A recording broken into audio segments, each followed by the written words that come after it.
Hi, I'm Roy Sonne. In this video, we're going to study the Concerto in G major by Rieding.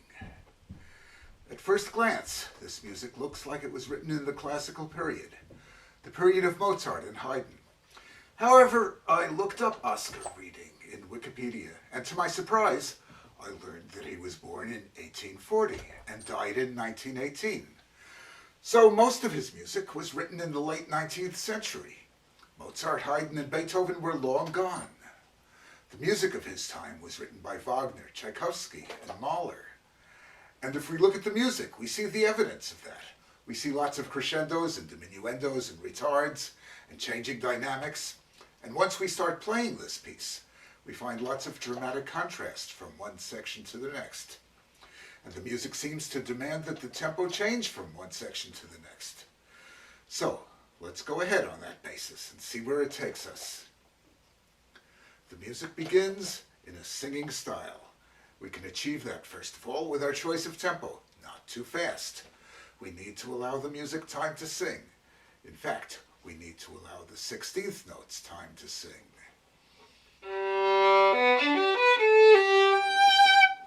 The tempo marking is allegro moderato. I think a good tempo for the beginning is about 88 to the quarter note.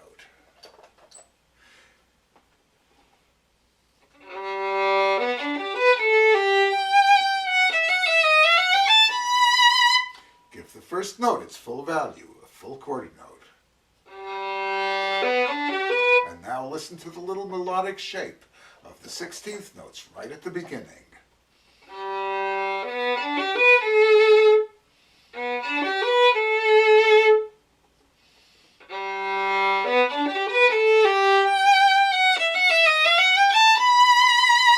Later on, we can speed up when the music seems to call for it. We're also going to focus on phrasing. The first part of the phrase is climbing towards a goal.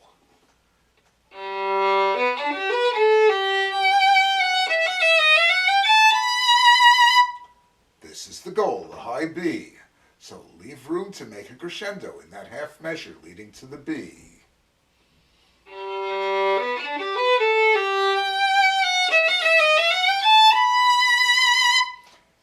At this point, a singer would breathe. So we can breathe too. We breathe with the bow.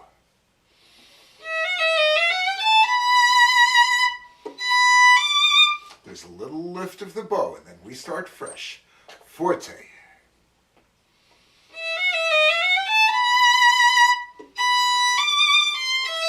You can emphasize this high D with vibrato. And the same thing in the next group.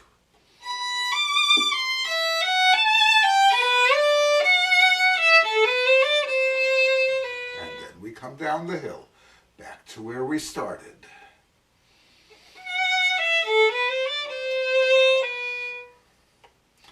Now, once more we have a fresh start, starting softer, so we have room to build.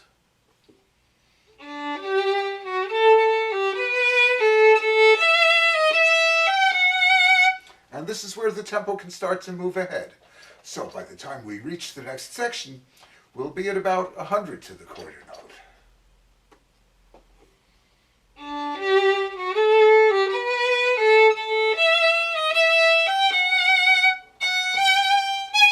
Let's make these accents without shortening the notes. Legato with accents.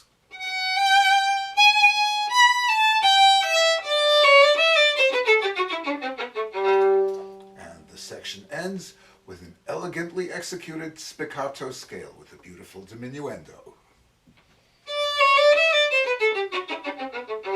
And perhaps a little bit of accelerando in order to arrive gracefully at the next section.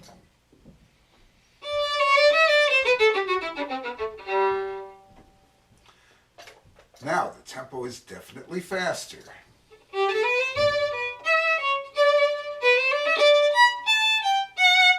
Let's emphasize these two-note slurs with the bow.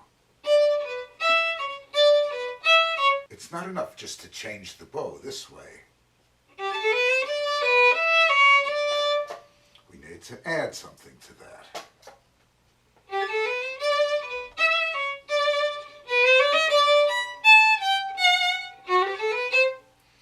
The music naturally falls into one-measure phrases.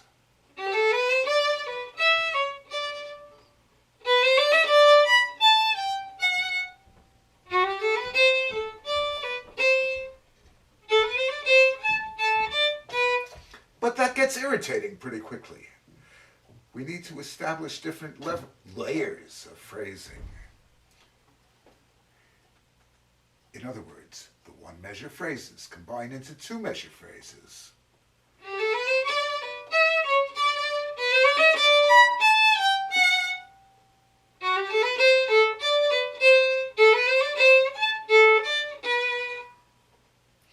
And those combine into four-measure phrases.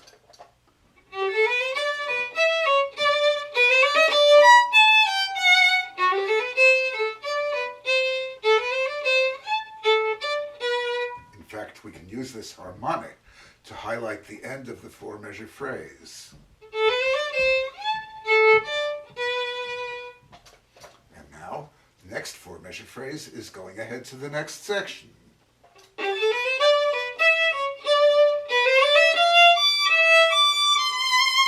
So we can emphasize that by changing the bowing style.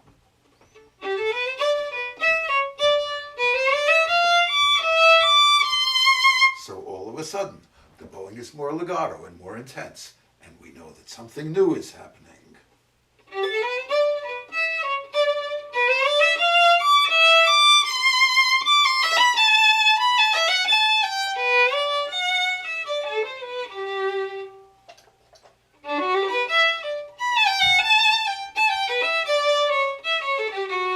Once again, we have a new musical shape.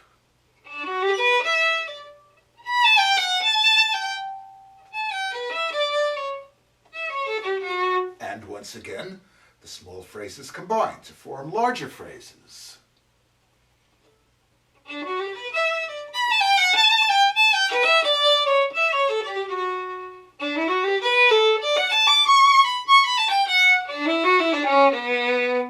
Taking us to the next section.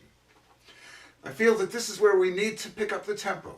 This is where you can start to show off a little, as long as the notes speak cleanly and with clarity. Now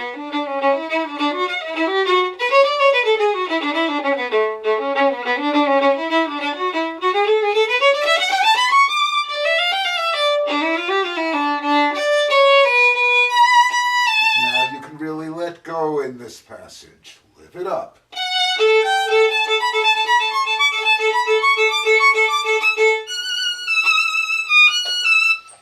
And now you put the brakes on and let this high point sing out with your biggest and most glorious tone, and with a big retard into the next section.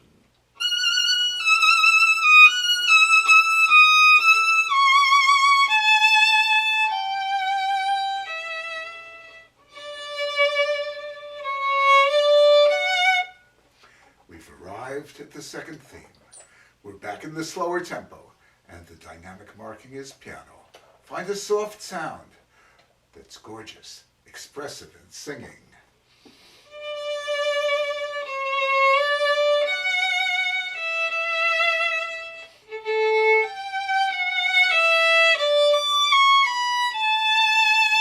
Spend some time experimenting to find this special soft tone.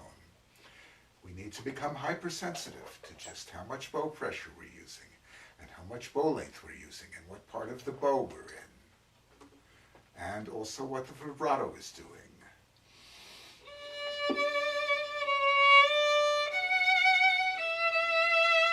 Maybe that's too soft.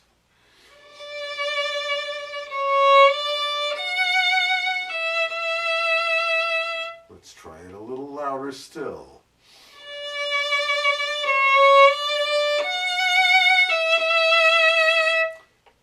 No, that's not so good. I like the middle one better.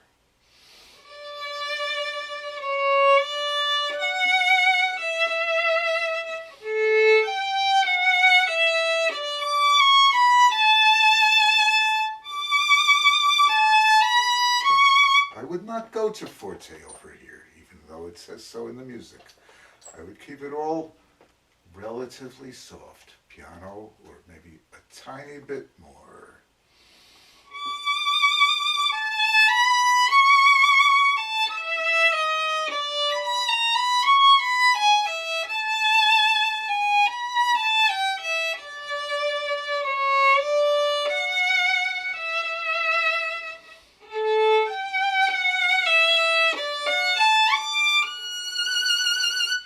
Even here, I wouldn't make too much crescendo.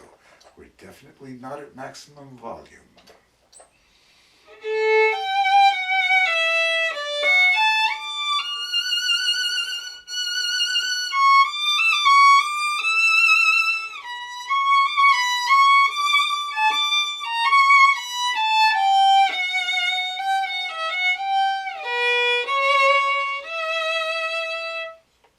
I think a big retard is called for here. And give this quarter note its full value.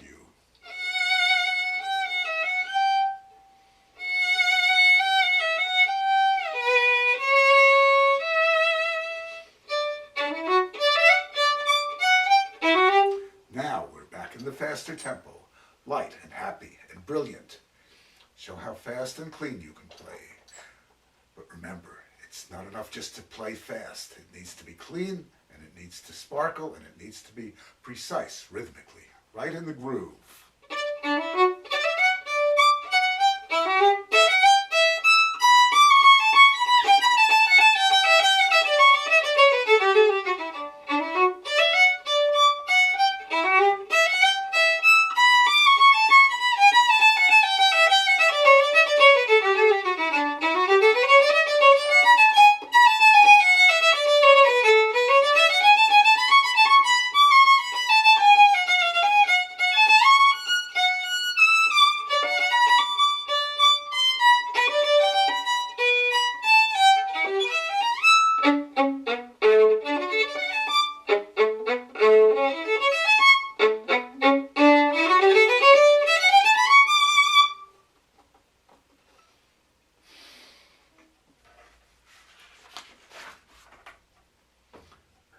Now we're starting the second half.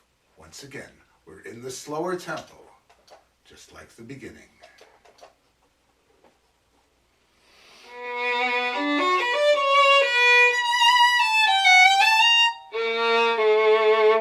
Take the time to make these two G string notes mean something.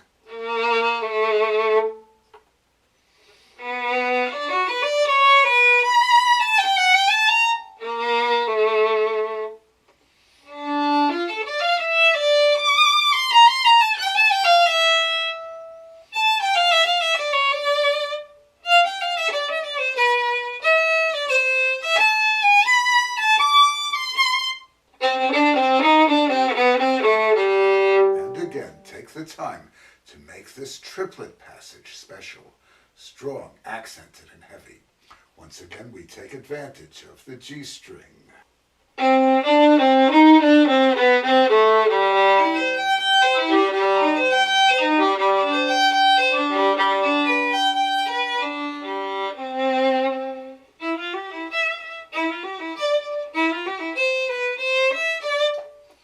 Now we can relax a little and go a little faster. Does that idea seem strange to you? We relax by going faster. Well, it's certainly the case here. Keep it light and happy.